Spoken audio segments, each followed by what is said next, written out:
बचपन में नानी के आंगन में बैठकर कृष्ण की बहुत सी कहानियां सुनी हैं और अक्सर उन कहानियों में गोवर्धन की परिक्रमा का जिक्र होता था। नानी कहती थी गोवर्धन की मिट्टी पर चलने से मन हल्का हो जाता है। इसलिए फिर एक शाम कृष्ण की धुन में मगन होके और नानी की बात को मन में रख के जो वो कहती थी, बेटा एक दिन गोवर्धन की परिक्रमा जरूर करना, कृष्ण हर कदम पर साथ चलेंगे, तब मुस्कुरा के सुन लेता था। और आज जब ये सफर शुरू किया है तो हर कदम पर लग रहा है वो मेरे साथ है। कष्ट देते हुए नंगे पैर परिक्रमा दे रहे हो, उसका तो फिर अलग ही स्वाद मिलेगा। निश्चित बहुत कृपालु गिरिराज जी महाराज है।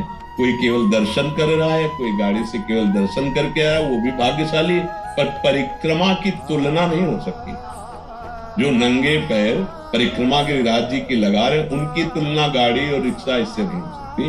वो अहोभाग्य है। अरे कम से कम 5 घंटे गिरिराज जी की परिक्रमा लगे तो 5 घंटे नाम जप करो, 5 घंटे तो कोई नशा मत करो, 5 घंटे तो कोई गंदी बात मत करो, कोई गंदा चिंतन ना करो, तो उसका लाभ मिलेगा। तो कष्ट पूर्वक जो गिरिराज जी या वृंदावन की परिक्रमा हो। और फिर 2-3 घंटे गाड़ी चलाने के बाद नानी की कहानियों वाली जगह मेरे सामने थी। चालू कर देता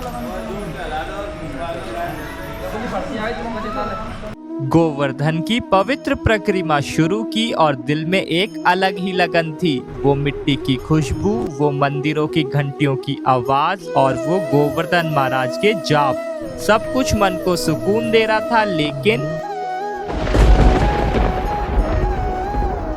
फिर मौसम ने कुछ ऐसी करवट ली कि तेज हवाएं और बिजली कड़कनी शुरू हो गई और बारिश की हर बूंद को गोवर्धन महाराज का आशीर्वाद समझते गए और उन्हीं का नाम लेके आगे बढ़ते चले गए।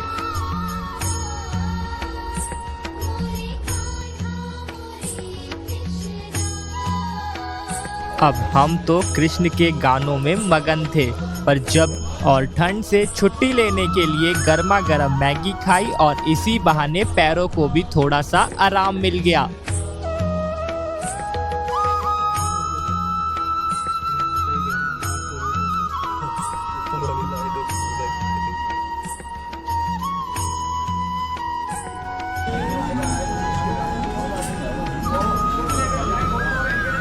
अब हर दीवार, प्रतिमा या चित्र में केशव मुस्कुरा ही रहे थे और हम भी उनका नाम लेके आगे चले तो इस मौसम से बचने के लिए आग मिल गई। जब नानी की बात याद आई कि हर कदम पर कृष्ण साथ चलेंगे और उनकी धुन में ही मगन होके गोवर्धन की परिक्रमा पूरी करी।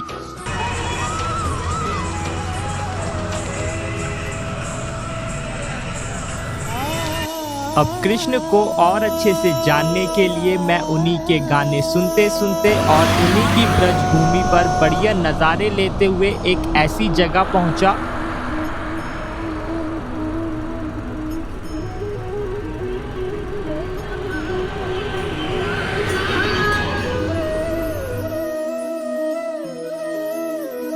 जो राधा रानी के बचपन की यादों से भरी थी। ये वही स्थल है जहां माँ ने अपनी लाडली राधा रानी को गोद में उठाया, उनके नन्हे कदमों को चलना सिखाया और उनकी हंसी से अपने आंगन को रोशन किया। कहते हैं यहाँ आते ही एक अलग शांति महसूस होती है, जैसे माँ की गोदी का सुकून, मंदिर के घंटियों की आवाज़, भक्तों के भजन और हवा में घुली भक्ति की सुगंध। यह सिर्फ एक मंदिर ही नहीं जो हमें याद दिलाता है कि प्रेम सिर्फ राधा कृष्ण के बीच नहीं था, माँ और बेटी के बीच भी था। तो हमारी ये कहानी यहाँ ख़त्म होती है। जैसे नानी की कहानी सुनते सुनते नींद आती थी, वैसे ही ब्रज की कहानी सुनते सुनते मन भी एक सपने में खो जाता है।